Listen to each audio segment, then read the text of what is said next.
You guys made a pretty big addition in the transfer portal in the spring section with Xavier Lozowicki out of Maine. What's been your impression of him so far and how he's been competing in Summer Bowl? Yeah, I was out with Xavier on his visit over here, and he's a really good guy. Just really wants his chance to be a part of a great program, be a part of a team, great offensive line, and he's been working very hard this whole summer, and it's really exciting to watch him work. Luke, this offseason has been tough for you guys physically and mentally. What's been the biggest difference for you personally between last offseason and this offseason?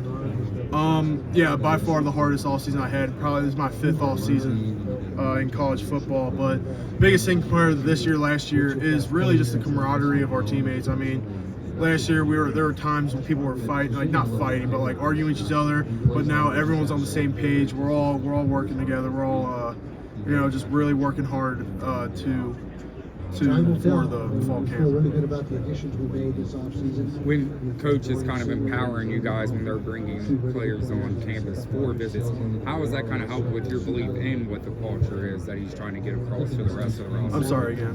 When they're bringing in recruits, they're trusting you guys to let them know if they're a good fit or not. How's that kind of empowered you to also promote the culture that they're asking? Yeah, I mean, that's why Coach says a great coach, great person. I mean, he trusts us as players so much that our voice in the recruits are so important, because if we don't like the recruit, how is that going to help our program win? Because if we all preach and we all want to be connected as one, and if we don't like the person, we can't connect with them, then what's the point of them being on the team? And which I think is very important.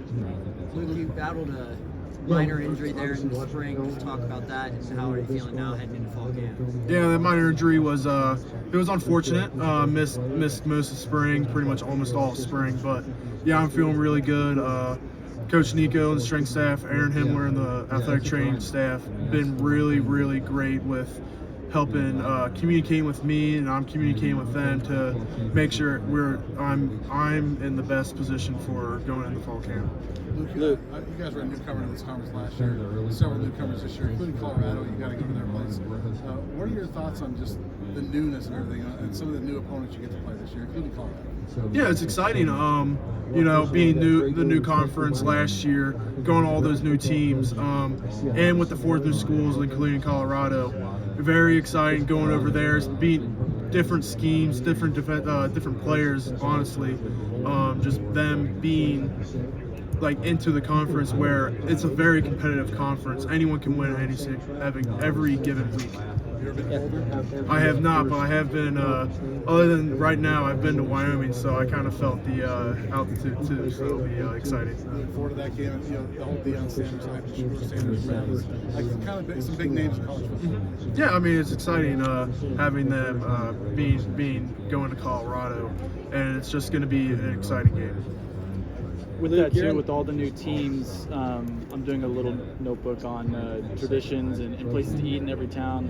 For fans coming to see Cincinnati for the first time from the Arizona schools, Colorado, wherever, where are some places they need to check out? Well, you got to try Cincinnati Skyline chili. Obviously, by far my favorite food. It is very acquired taste for people outside of Cincinnati, and I always give the people the analogy: you either love it or you hate it. There's no in between. But I have actually, so my dad's not from Cincinnati.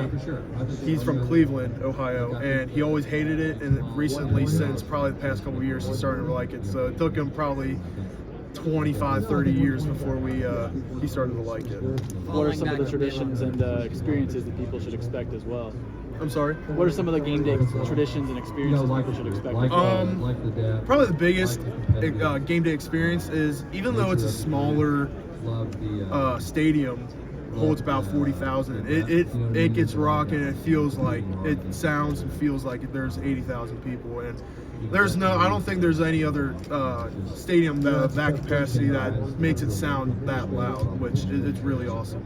Following back up on that topic of Skyline, Mason actually did an interview and said he loves Skyline. Just your thoughts on hearing him love Skyline, knowing he's from Australia as well. I mean, it's awesome. Just like my analogy, either love it or hate it. I try to have I always respect people's decisions of that topic because that's very near and dear to my heart, obviously. But you know, the only thing I don't like is when someone hasn't tried it and they don't like it. That's kind of hard for me to hear. But it's really nice having him like it. Luke, as a guy that's in the trenches, making the transition from the American Conference to the Big 12 Conference, could you describe what the biggest differences you noticed and kind of how it shaped your mentality going into this season? Well, I came from Louisville, so my first year at Cincinnati was the first year of the Big 12. But I can talk my experience about the ACC. It's very similar. I think in the Big 12 there's more bigger guys, more just bigger guys in the Big 12 compared to the more athletic guys in the ACC. So yeah, it's different, but it's very similar competition. One more for Luke. Luke, Dante's in kind of a unique situation with the blood clots. What was your reaction when you heard that he was out indefinitely and could possibly miss some time? It was sad. I mean, Dante's such a great leader, such a great person, such a great friend too. And you know, we felt his loss in the locker room and in the weight room and lifting and conditioning. But yeah, our hearts and prayers are out to him and his family, and we're thinking about him every day. Thanks, Luke.